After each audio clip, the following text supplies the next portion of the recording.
Welcome back to Inside the Huddle. I'm your host, David Igono. I'm joined by linebacker Scott Jerko, 2001-2004, cornerback supreme Willie Edwards, 1984 to 1988, and strong side linebacker JT Thomas, 1994-1995. This week we're going to do a four-game report card evaluation of the game of the season up until now, and then we're going to talk about Kansas. Homecoming week, so it should be pretty straightforward. Let's start off with the offense. JT, we'll start with you.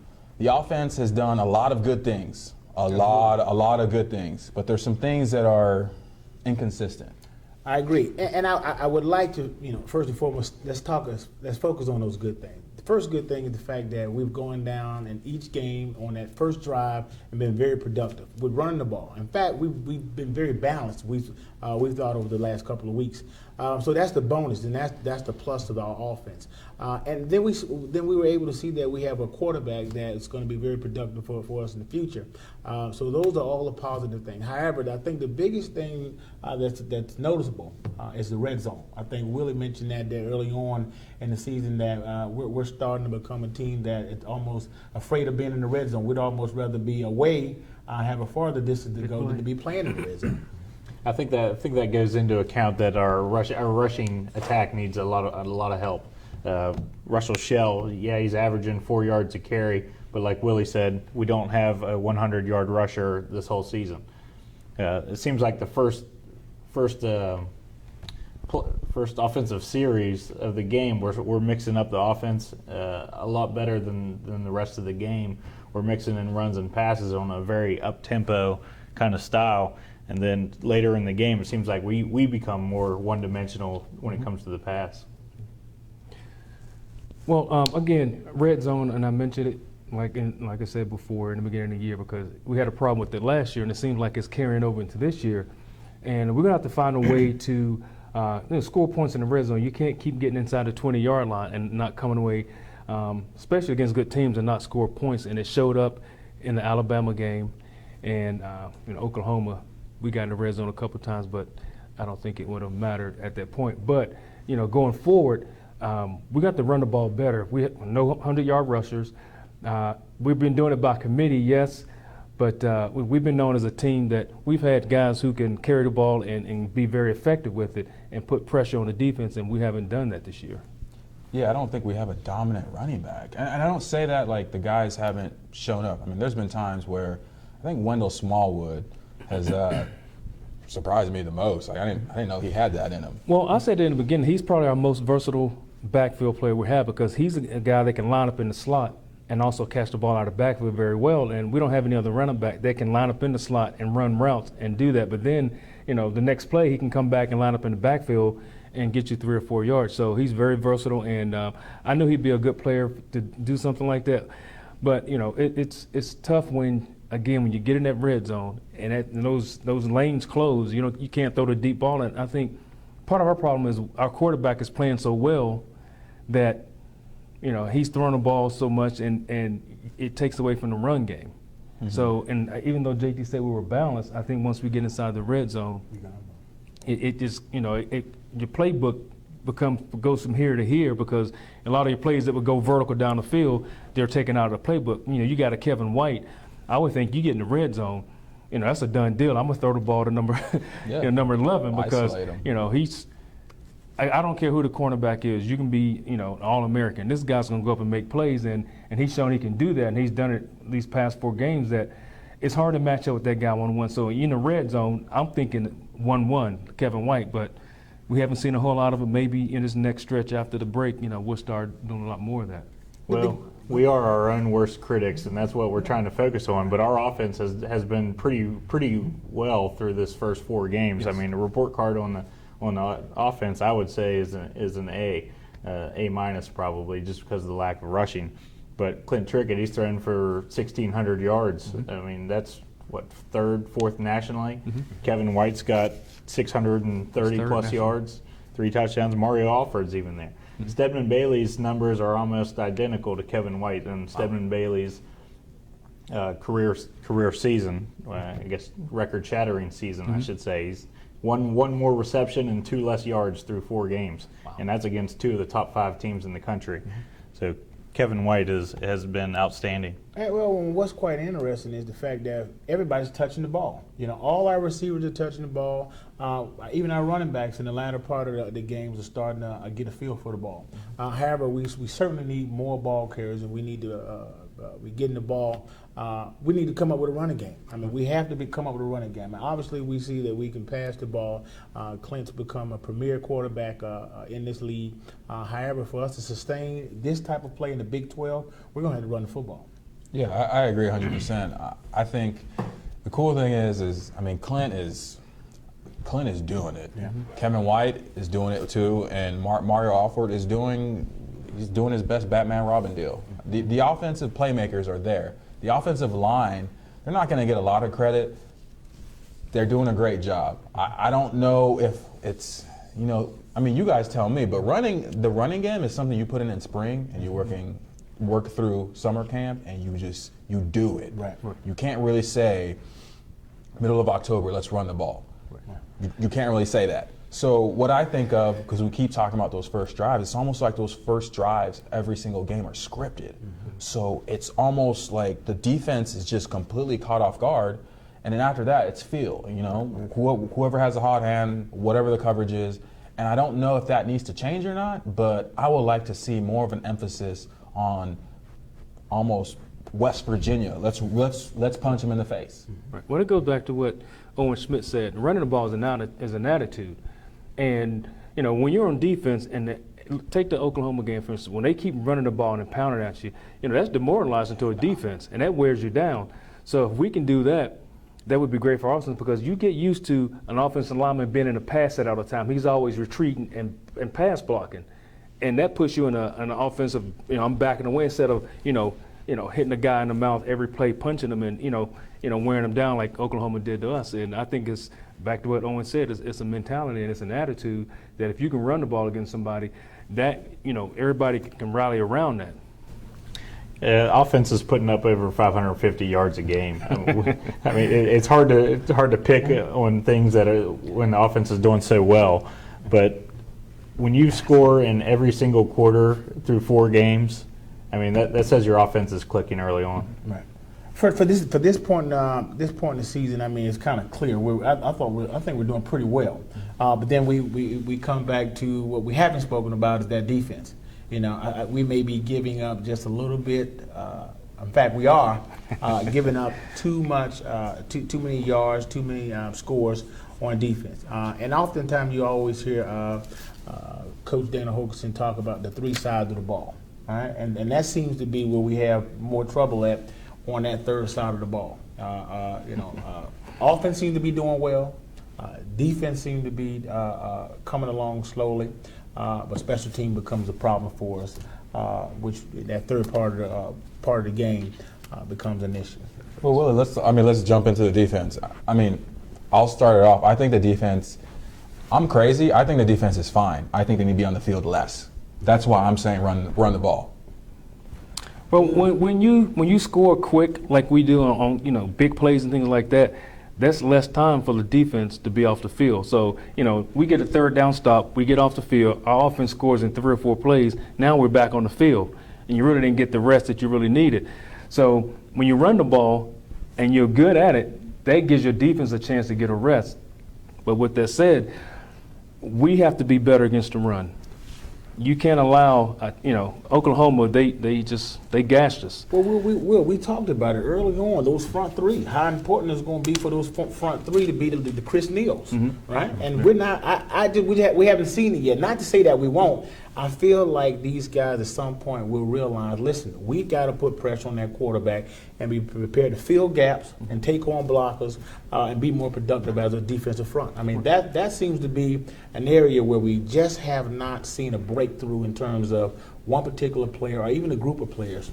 Well, we've seen flashes of it. We've seen some guys that, they'll have a tackle for a loss here, tackle for a loss there, but then again, next couple of series, their offense is just running the ball. So, again, that demoralizes the defense and that wears you down. Our front 3, you have to play gaps, and then our linebackers can run through and make plays. If our nose guard cannot be a two-gap guy and demand a double team, if that guard can get right to our linebacker, we're in trouble. I mean, you might as well just get ready for our free safety to have 15, 20 tackles a game. With that said, our linebackers are playing great. Right. Those guys play downhill, they're making a lot of tackles, but is that part of the defensive front not playing well, or is that the way it's supposed to happen? Those guys eat up blocks and let these guys run and make tackles. So you kind of, in between, well, they are doing their job or are they not doing their job? I want to say they're not doing their job. Anytime you're giving up 200 yards a game on the ground, the front six and sometimes 8 are not doing their job. Like you said, if you look at the past great teams, even in West Virginia, not even West Virginia, great teams historically have always had very low rushing defenses against them. Look at Alabama the past 3 or 4 years. They've given up the least rushing yards in the country, and they've won 3 national titles. I think that goes back to what kind of defense you're playing also. We're playing a 3-man front. You look at these other teams, they have 4-man fronts, and they're playing a 4-3 or some type of 3-4 that's, you hear more guys that are linebackers. Our Spur and our Bandit, I think we're built to play in the Big 12. And when you play a team like Oklahoma, although they're in the Big 12, they like to run the ball, and they prove that. So I don't know if there's anything we can do as far as making adjustments, because I never played in a 3-3-5, because you got that Spur and the Bandit. Now they're going to be taking on offensive linemen, and sometimes that can be a tough task, and we saw it again against Oklahoma when those guys pull and they come out and they get on our guys, and they're trying to fight off a guy who weighs almost 200 pounds more than what they weigh.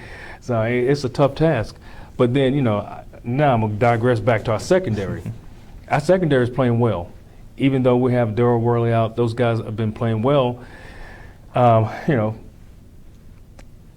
It's tough because when you can run the ball against us, our secondary didn't have to do a whole lot but come up and make tackles. So against the pass, they're doing great. They're giving up 200 yards a game, which I think that's pretty good myself. But that's really well, and I'm going to jump in here too, because the 3-3-5 stack is a misconception defense. It is a downhill defense with your linebackers, but you're trying to throw the offense off of where people are coming from, and we're too stagnant pre-snap. Right. I said this last week, especially against Oklahoma. We had no pre-snap movement. We had no shifting. We had nothing.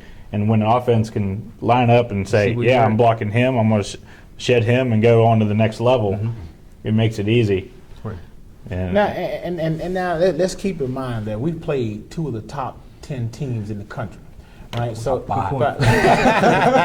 exactly, So I do recognize that. I do recognize that we played against top talent, but we're in the Big 12. So we're going to start seeing this type of physical football and continuous. I've heard this phrase being thrown around the Big 12: air raid football. The air raid. Everybody's throwing the ball. But it seems to me everybody got runners and can run the ball. Right. Almost like the old Big 10. The Big 10 was a conference that you thought about run. Well, the Big 12 is starting to have these big bruising runners who are running the ball downhill, and we're going to have our defense is going to have to play physical and invoke some of that 2010 team and be real physical from here on out. Well, when you look at the Big 12, they spread you out to run the ball. You only have a couple teams in the Big 12 that have big bruising running backs like Oklahoma. You might have a few more teams, but like West Virginia used to do back in the day with Pat White, they spread you out and they run the ball. So I think that's what the Big 12 was all about. So if they can spread you out and create natural running lanes, now these guys they don't have to worry about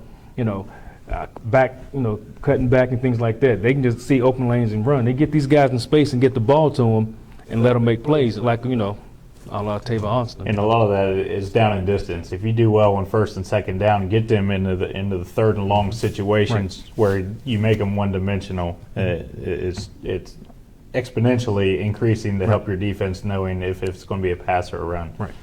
Yeah. Now let's talk about the special teams. Where do we start with the special teams? I mean, I would call it Achilles heel, but then it's like, We start with Josh Lambert. so the toe. We start with the toe. Start with the toe. He's 7 of 10 this year on field goals. I think his 3 misses are over 35 yards, I believe, as long as 54. 100% on extra points, which you take that for granted sometimes, but I mean those are points on the board. So in all, I think Josh Lambert has done better than average for us so far on the field goal. Yeah, I keep saying, and I'll continue to say, special teamers for special guys. Guys got to want to be special. You got to want to make a difference. Every play, you cannot give off, you cannot take off one play when it comes to special teams.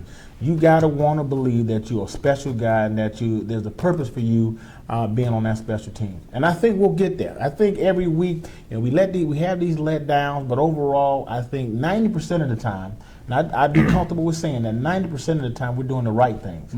It's that 10% that's causing us the problem.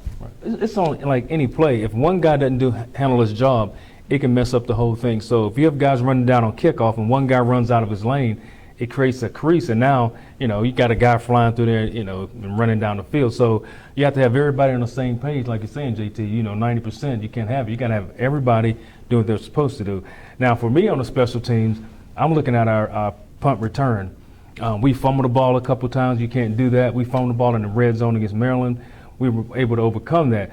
And if you look at our punt return team, we only have averaging 6.7 yards of return. That's not very West Virginia like. No, it's not. We've usually been pretty real. good having guys that can catch the ball and get upfield and give us good field position. Now our opponents are averaging 24.3 yards of punt return. So it's those numbers are kind of uneven. I think our punt return team can help our defense out. Because when you come out on the football field and the ball's over the 50, and you, as a corner, when I look behind me and I see the goal line real close to him, I'm thinking, oh man, that's terrible. But if you can have them on their 20 or on their 25 or 30, and you look back and they got a long way to go, that makes you feel better about yourself. You don't hate coming out on the field on a short field as a defensive player. One thing I feel like this team is recognize their shortcomings. I think that every game that they have challenges in, that they get better and they address it, and they seem to become closer because of it.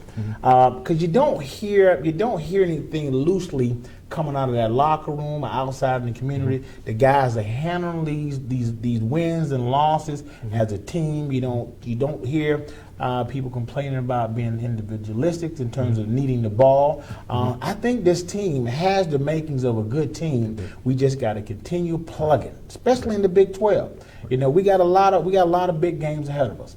And it's going to take, as I mentioned early on in the season, for us to have a 12th man every now and again, and having fans sticking around and making sure they're being there and encouraging these guys to be special. Boom stash. There you go. They've had their punt returns being at 24 yards a punt, which means he's actually kicking it further than that, and he's actually at 42 yards on average, long of 58, somewhere around there. I think he's doing well as well. I think we just need to, like you said, get off of your blocks and make a play. It's all about will. Okay, so I'm going to call you guys out on the carpet right now. We've talked about the offense, we talked about the defense, we talked about the special teams. There's some good things, there's some bad things. This is the point of the season where you either go to the Aaron's Furniture Bowl in like Shreveport, or you go to like the Cotton Bowl or the Peach Bowl or Chick-fil-A Bowl. Where is this team headed right now? Just off of what you see, what you've seen, and where you think that morale is. Start off, Scott. Morale is high right now. You've played 2 of the top 5 teams in the country and played them really well. Enough to win, just too many shortcomings to overcome. Going forward here, we've got Kansas, Texas Tech before Baylor. I think these 2 games are crucial. These are the games that you need to win big, get your confidence level up going into Baylor, and then if you win Baylor, then hopefully that sets the season to where you can just win out. I mean, these next 2 games to me are where you need to work on the stuff that you've messed up for the first half of the season or first third of the season. Right. Correct these items, and then you roll. Right. I think we're poised to make a great run. Everything's in place. We have a great offense. Like I said, we're averaging 500-600 yards a game. Defensively, we're getting better. We got to get a better push with our defensive line up front. Linebackers are playing fantastic. Special teams need to shore up a few things, but I think we're headed in a great direction, and we're gonna make a lot of noise in the Big 12, and I think we have a chance to play in a top bowl game at the end of the year if our guys can stay focused and continue to correct their mistakes, continue to be coachable, and I think we'll have a pretty good season.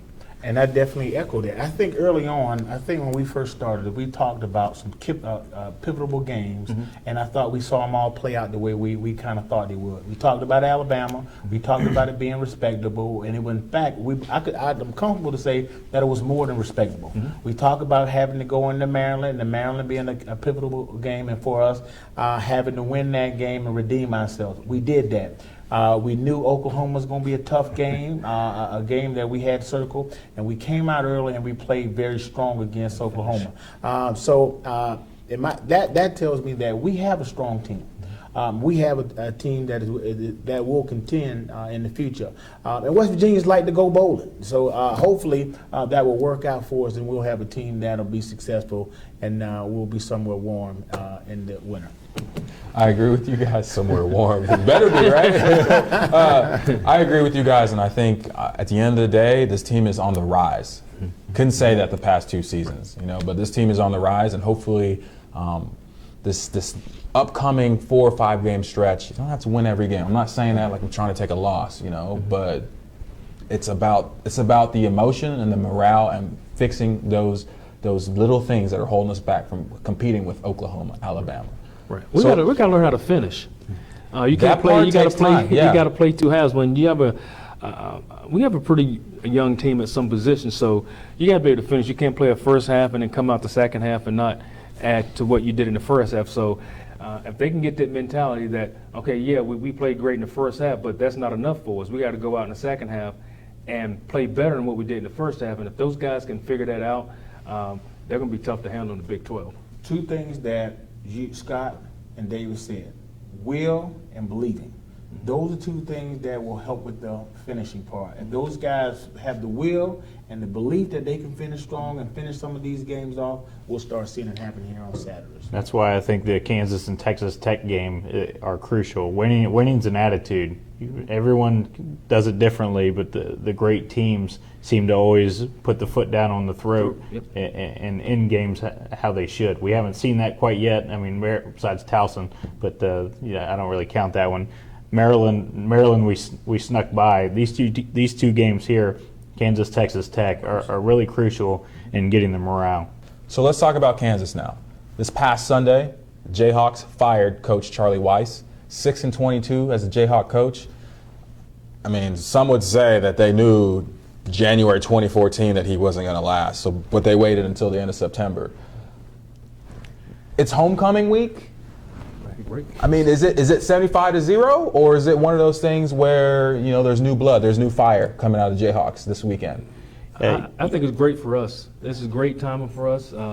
This is a game we need to have. It's a homecoming game. You always want to win your homecoming game. Better, right? Everybody comes back home to see you play. So not having your head coach and have an interim guy, it's tough to get the guys rallied because everybody's wondering what's going on, who's coming in, because you may have guys that think, well, if I don't like the guys coming in, I may transfer and go somewhere. So there's a lot of things going on within that organization right now. So, and it plays to our benefit. So I'm not saying I'm happy about it, but it helps us, and I think they're going to come to town. They're going to play football, but there's so much going on behind the scenes that I think is going to affect their play a little bit.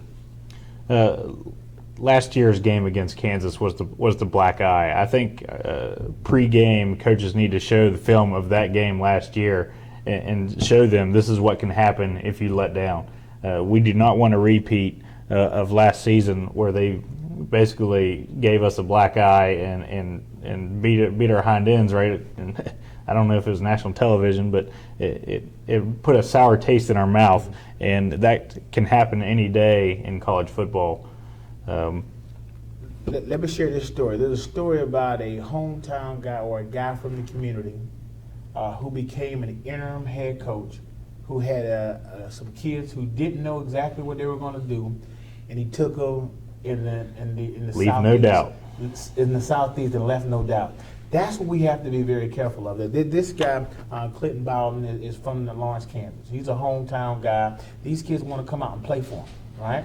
We're going to have to make sure we come in this game and remember that we've seen this thing happen before and not fall for that trap and go out there and play football like we know how to play. Do not play down to these guys. Let's go up and have a big game and look at this game as an opportunity for us to get better. That's what we need to focus on and leave no doubt. Right. Well, we're going to play this game the way we played. We looked at our Maryland game. We remember what Maryland did to us last year, and guys came out and they were ready to play because the proverbial black eye that Maryland gave us last year. So our guys came out and they played hard and they wanted to win that game because of what happened last year. Now, again, Kansas did the same thing to us. So hopefully these guys, remember what happened last year and they say, you know what, we got to redeem ourselves. And like Scotty says, you want to come out, put your foot in their throat, and choke them out until you see their eyes roll in the back of their heads. Now, I'm going to play devil's advocate and say that this Clint Bowen, their interim head coach, he's a defensive coordinator. I don't know if you guys have looked at his press conference, but he's been waiting to be a coach. He's ready for this opportunity. Absolutely. I don't see a lot of points in this game. I just don't. Right. Are the Mountaineers ready to fight? Because this is a team that came into Morgantown last year and stole a victory in plain daylight. Hey, just to correct it just a little bit, we played them away last year. Gotcha. However, this is a team, and that's why I said, listen, we have to be ready to play this game like it's any other game because this team playing with a guy who, like you just mentioned, wants to be head coach. Those kids want to prove something to him. Those kids want to prove to the University of Kansas that this guy could be their next head coach. So again, we're going to have to stay focused and be ready for these guys from the first whistle. Well, let's be honest. We had the better athletes last year. We have the better athletes this year. I think it comes down to commitment and dedication, knowing your reads and executing. I think this is absolutely a win for the Mountaineers. I just don't see how possible Kansas is going to come home and steal another one from us. Well, we have to jump on them quick because the longer you let a team like that hang around, then they're going to start getting their little mojo and they might start putting up a fight like JT said. So if we jump on them quick and, score a couple of touchdowns in the first quarter and first half, now, like I said, with so much going on, they may just hopefully lay down and, like I said, we can just roll to a homecoming victory. So what are our predictions for the game? Start us off, JT. West Virginia by 2. By 2? 2 touchdowns. Oh, okay. All right. Well, I'll side with you on that one, JT. I think we're going to win by 2 touchdowns, maybe even more, depending on how our defense plays, and I think they're going to play well. 2 touchdowns or more. I think this is our next statement game. I think this is where we roll into the Big 12 saying we're here. I mean, we played Oklahoma tough. We're not going to let that happen again. I'm going 42-14. Woo. Well, I'm going 24-17 Mountaineers. I think this is going to be a tough game. This is going to be a tough game. And one of the things that I've seen week in, week out, the Mountaineers right now are struggling with similar athletes on their level. They're struggling. I'm not saying they're not better than them. I'm just saying the youth experience, they don't know how to finish and close them out. So this is going to be a closer game. I hope it's not, but I see this being a closer game than what we're hoping for. But it's still going to be a Mountaineer victory. We have an off week to prepare. Our guys are healthy. I think there's no way that we don't roll. Our guys are ready to get back on the field. I mean, these guys, after playing a game like they played against Oklahoma, when they knew where the letdowns were, you can just imagine being in those meeting rooms after that game. And you can tell because they didn't give up even in the fourth quarter. They marched right down there and scored a touchdown to get it, within, what was it, 10 or 12 or whatever our last score was. Yeah. I mean, they marched right down the field and put it in the end zone. Right. So I mean, our guys are ready to come out. So does this have to be a blowout in your guys' opinion? This has to be a definitive stomp. This has to be a definitive game. This has to be a definitive game for me. The thing about college football is a win, whether it's by 1 point or whether it's by 65 points. After now, well, I can say that now because we have 2 losses because we're not going to be in the top 4 teams. But a win is a win now. But you know what, for me, Scott, being a defensive guy, I want to win with a statement, right? I want to win with, at some point, West Virginia got to have an attitude where we're going to win with a statement, and I don't care who it's against. Do it together. That's the type of attitude that I'm used to seeing Mountaineers walk around with, and I expect no less. I expect for us to always go out there and be prepared to win with a statement, and not to gloat about it, but just to say, hey, we're the Mountaineers.